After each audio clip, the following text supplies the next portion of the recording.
CR to ng driver. So, ganito na itsura niya ngayon. Tiled na lahat. Sa gilid, yung shower area naka-tiled na. Sa head, naka-tiles na rin. Kailangan ikap naman yung toilet bowl at saka ito.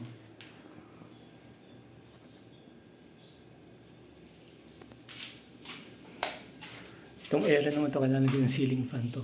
Kung kasing ceiling fan. So, kailangan isukat.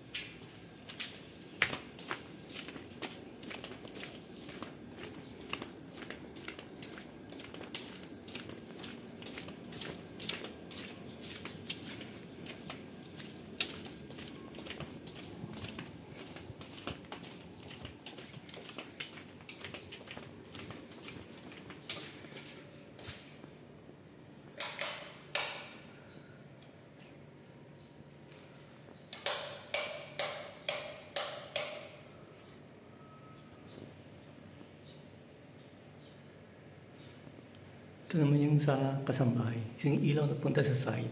Lalagyan ng ceiling fan to. And then yung CR ay isa yan. So yun, isang nilalapin yung leak dyan.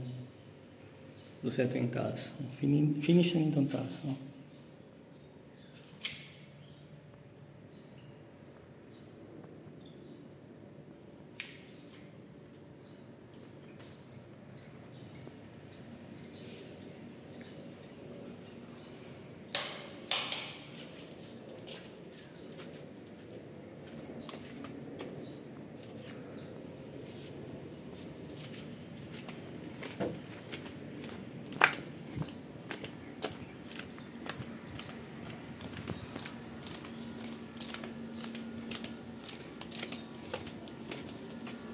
Ito naman yung labas.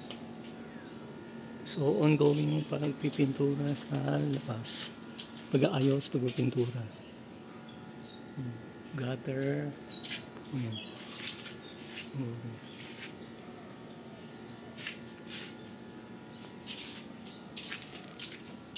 Nahihirapan na sila kasi may mga may garden, may landscape.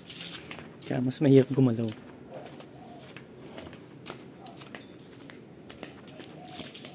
Pero ito na sobrang itsura. Yung harap na palitan na lahat. Ayos na lahat. Sa harapan. Yung sa gilid. Ito yun. So partial pa lang. Mahaba pa sa dulo. So 2 days work pa yan. 2-3 days.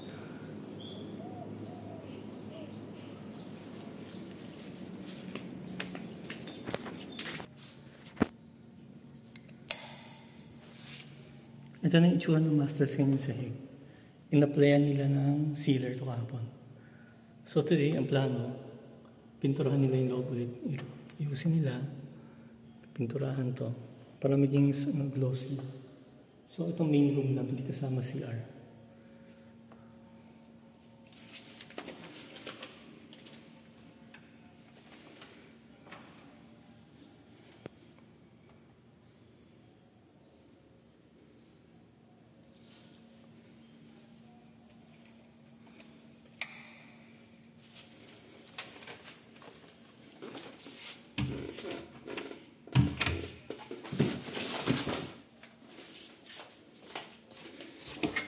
Ito namang kwarto, kailangan ayusin na rin itong mga furniture.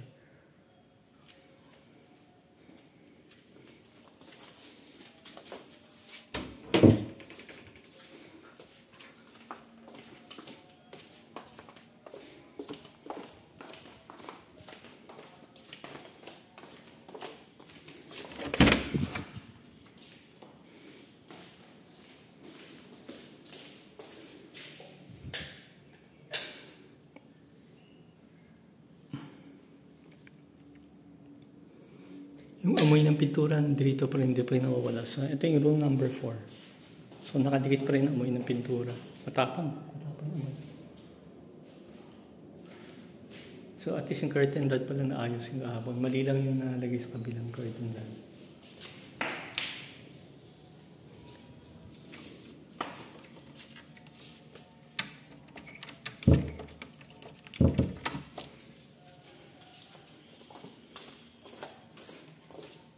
Ito yung unang kwarto naman. Yung ilaw dito. Hindi umiilaw. So, kailangan natin tingnan bakit.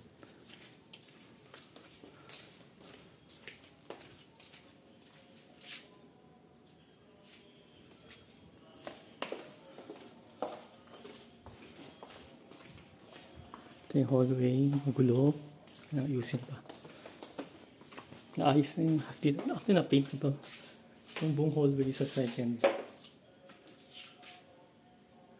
Kaso mukhang kailangan i-retouch to.